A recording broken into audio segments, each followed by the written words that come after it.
Il y a une raison exacte et spécifique sur chaque chose qui se passe dans ce monde, sur chaque comète qui passe, sur chaque grain de sable qui bouge quelques secondes.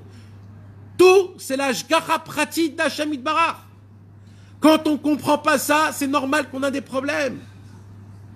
Donc la première clipa, c'est quoi, mes amis? Rappelez-vous, c'est important. C'est le hasard. Le hasard n'existe pas. Les goïms nous ont mis dans la tête que oui, le hasard. Si je vous pose la question maintenant réellement, est-ce que cette machine de canette là, est-ce qu'il y a une raison spécifique vraiment qu'elle soit là? Si je la bouge demain, il va se passer quelque chose? Est-ce que vous avez la émouna qu'à la création du monde, quand Akadosh Baruch Hu, il a voulu écrire tout ce qui va se passer, il a écrit dans son plan qu'il y aurait une machine de canette qui va être à 37 cm du truc. Vous croyez que c'était comme ça? Eh bien, nous, on a l'obligation d'avoir la émouna. Et ça renforce tout ce qui arrive avec nous tous les jours. Tout ce qui se passe sur nous tous les jours, ça nous renforce que le hasard n'existe pas. Tout est calculé, tout est noté. Et le plus beau de tout ça, c'est que tout est pour notre bien. Tout est pour notre croissance. Tout est pour qu'on puisse pousser, avancer. La deuxième clipa, c'est quoi?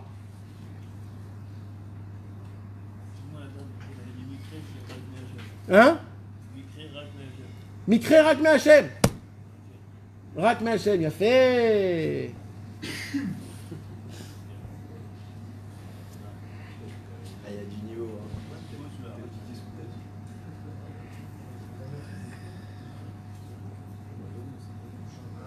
Le deuxième, c'est quoi?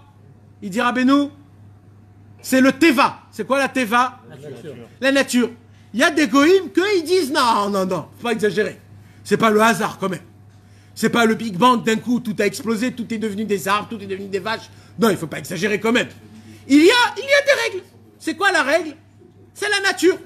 Ça veut dire quoi la nature? Il faut planter des graines pour qu'ils puissent pousser des choses, sinon ça pousse pas. Quand tu es malade, il faut prendre un médicament. Ça existe quand même. Non, ça c'est les goïms. Non, mais Rabbi Nathan, il dit qu'il y a le Inan de ça. Teva et Hashgacha. Oui, mais pour le juif, pour le Israël, il n'y a pas. C'est que pour les goïms la Teva. Tu comprends? Pour les goïms. Pour les goïms, la nature, il y a. Mais pour le juif, la nature n'existe pas. Même en Chutz La'aretz. Le problème, il dit Rabbeinu, c'est quoi? C'est que comme les juifs, ils habitent dans la galoute, et que dans la galoute, ils côtoient des goïms, alors les goïms ont influencé aux juifs la Teva, et à cause de ça, on est obligé de vivre la Teva. Mais Rabbeinu, il dit à un juif, il ne vit pas au-dessus de la Teva. Ça veut dire quoi? Quand quelqu'un, il est malade, d'accord? Par exemple, il dit tu trempes les kelim parce qu'ils étaient dans le reshoot de chez eux et que c'était la Teva justement. Ouais, Nachon. T'es obligé de le faire tremper pour passer dans l'Hashgacha. Ouais, Donc, oui, un gars, tu parles d'un quelqu'un qui veut se... Il a construit le gars, il a construit le... Oui, c'est pas pareil, Nachon. Mais qui sont mes amis, c'est quoi le Inyan? Le Inyan, c'est qu'il y a des autres qui disent non, il y a des certaines lois. C'est quoi la loi? Si tu vas pas au travail, tu ramènes pas d'argent, Nachon? Nachon ou pas? Hein? Ben c'est les goïms qui disent ça. C'est pas les juifs. Quand tu es malade, tu peux ne pas avoir un juif, il peut. Mais le problème, c'est quoi? C'est que comme on a perdu la émouna, le da'at, alors on est obligé de passer par là. Donc, et il y a une troisième chose, c'est quoi, mes amis? C'est le mazal. Il y a des gens qui disent non, c'est même pas la nature, ni le hasard. C'est quoi? C'est la chance. Non, c'est pas pareil. La chance, c'est une étoile. Tu es né en fonction de ton étoile. Ça veut dire, comme tu es né, c'est ce que tu seras. Tu ne pourras pas changer. Voilà. Si tu es né pour être un nul, tu seras nul toute ta vie. Ouais, mais c'est ça, c'est les trois. Il y a, rappelez-vous, mes amis, Mikre, Teva et Mazal. Ces trois, c'est contre le judaïsme. Hein? Ouais. Malheureusement, ouais. On est influencé par la nature, malheureusement. Hein? Si on sait que les lois, il faut que la Rachel et qu'on peut les changer, il y a quand même des lois de la nature. Non, pas pour un juif. Il faut être directement opposé au... Toi, Kadosh Baruch Hu te demande de faire ce que tu peux en tant qu'être humain sur la planète Terre. C'est ça la ishtadlut, c'est-à-dire je fais montrer à Hachem mon effort. Mais mon effort n'a aucun rapport avec le résultat. La ishtadlut, elle n'a aucun rapport avec le résultat. Ça veut dire, pourquoi tu vas au travail? Tu fais ishtadlut, nahon? Le travail, c'est ishtadlut. Et on a dit que la ishtadlut, l'effort, il n'a aucun rapport avec le résultat. C'est-à-dire, c'est pas en fonction de ton travail que tu gagnes ton argent. Ton argent, tu le gagnes parce que c'est Hachem qui te le donne. Maintenant, comment tu le reçois, ça?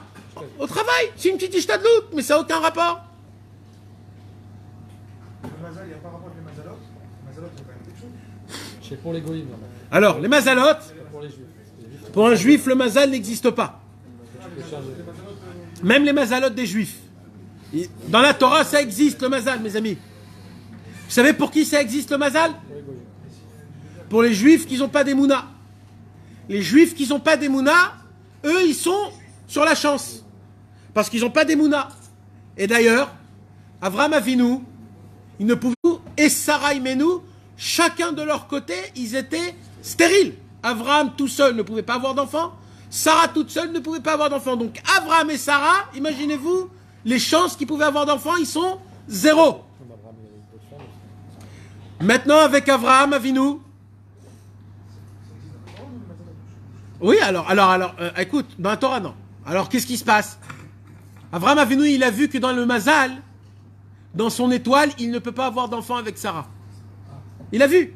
C'est écrit. Il a vu dans les étoiles qu'il ne peut pas avoir de descendance avec Sarah. Il n'y a pas. Même les étoiles, c'est la nature. C'est une loi. Ça existe. Qu'est-ce qu'il lui a dit à Hachem? Hachem, il lui a dit, tu vas avoir une descendance qui sera grande comme les étoiles. Qu'est-ce qu'il dit le Ramban? Le Ramban, il dit, il a pris Avraham Avinu, Akadosh Baruch Hu, il a pris Avraham Avinu, il lui a dit, tant que tu regardes les étoiles, tu ne peux pas avoir d'enfant. Monte au-dessus des étoiles, au-dessus du Mazal, dépend de la Emouna, là tu auras des enfants. Tant que tu es attaché au Mazal, tant que tu regardes tes forces, tant que tu regardes la logique, tu ne peux pas avoir d'enfant parce que tu es un naze. Alors quand t'arrêtes de croire dans le Mazal, quand tu as la Emouna, dans qui? Dans un seul Dieu, le Dieu le plus tout-puissant, qu'en vérité, nous, on est la chose la plus importante de toute la création du monde. Vous imaginez que parmi toute la création du monde, tout ce que Dieu a créé, la chose la plus importante, la plus précieuse de toutes les créations du monde, c'est qui? C'est moi. Chacun, il doit se dire sur chacun, c'est moi. C'est l'être humain. On est la création la plus élevée. Akadosh Baruch Hu, il veut pas laisser la shmira sur nous à personne. Ce travail, il le dit, c'est que pour moi.